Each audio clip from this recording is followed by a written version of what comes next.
Many of us can say, I've never had an accident before and I've been driving this way for years, so it must be fine. But for some of us, the reason we haven't had an accident is just a matter of chance. We haven't been in that situation where we've had to react or take defensive action or evasive action. Because we've been doing something for years and it hasn't met with catastrophic results doesn't mean that it's a good driving habit. There's always risk out there. You never drive one moment without being exposed to risk. Most crashes have at least 9, 10 risk factors that combine. But these risk factors are very, very minor things.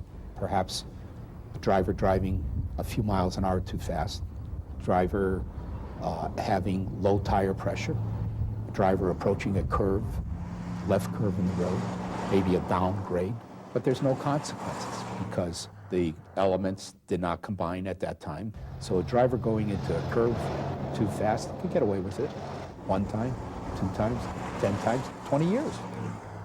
And then all of a sudden they hit a patch of sand going into that curve. And all of these factors now are going to contribute to that particular collision. So we never know all of the risk factors working against us. That's why drivers need to know how they could develop habits that are going to give them that risk management capabilities. We can't do anything about all the other drivers out there, but we could do something about ourselves. And that is to empower ourselves with some pretty good habits. So when I get into the car, I just remind myself of habits that I have. One of the habits that was real hard for me to break was tailgating. I just forget that I'm tailgating. I'm in a hurry, the car's not moving fast enough in front of me, and I get up there.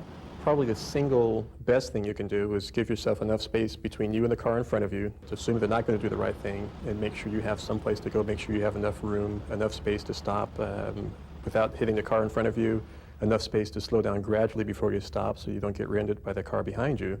If you're too close behind a vehicle ahead of you, you may not see an object in the roadway that that driver sees and is planning on reacting to when they get to a spot where they can actually change lanes to go around it.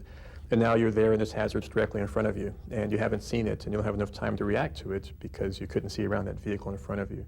So you want to make sure that you always think to yourself when you're driving, do I have enough time to safely slow and stop if a hazard were to suddenly appear in front of me?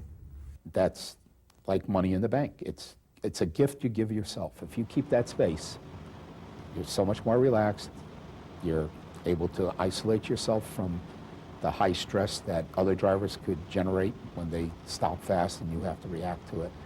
One of the real big problems I believe that people have on the road is they're very short-sighted. They're looking right in front of their car instead of looking 2 to 3 blocks down the road.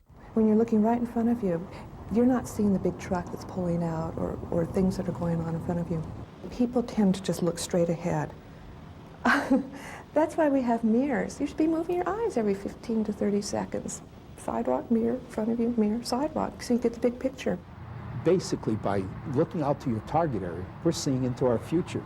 And if we could all see into the future, imagine the good decisions we could make. Imagine if you were to buy stocks and you could see into the future 10 seconds before that stock is being traded, and you know exactly what it's going to do before you make that investment. Well, it's the same thing when we're looking out into our target area. We're seeing into our future. We're seeing into the future space we need to occupy 10, 15, 20, 30 seconds ahead of time. That's going to make us a winner. We have visibility. We have to control our visibility, our time, and our space. When you put yourself in the other person's blind spot, you're putting yourself at risk. If they have to suddenly make a movement and they have to swerve either left or right, you happen to be in their blind spot, they're going to hit you. It's not because they want to hit you, it's because they have reacted to some other type of a hazard. If you could just move your car back a little bit or move your car forward a little bit. If you're driving near a larger vehicle and you have an accident with them, they're going to come out better than you are. So to avoid being in that situation, drivers of passenger cars have to understand that the drivers of those larger vehicles can't always see around their vehicles. So as a general rule, I usually will stay just behind them if I'm overtaking and passing a larger vehicle until there's enough space in front of me in my lane to allow me to pass that vehicle without driving next to it for miles at a time.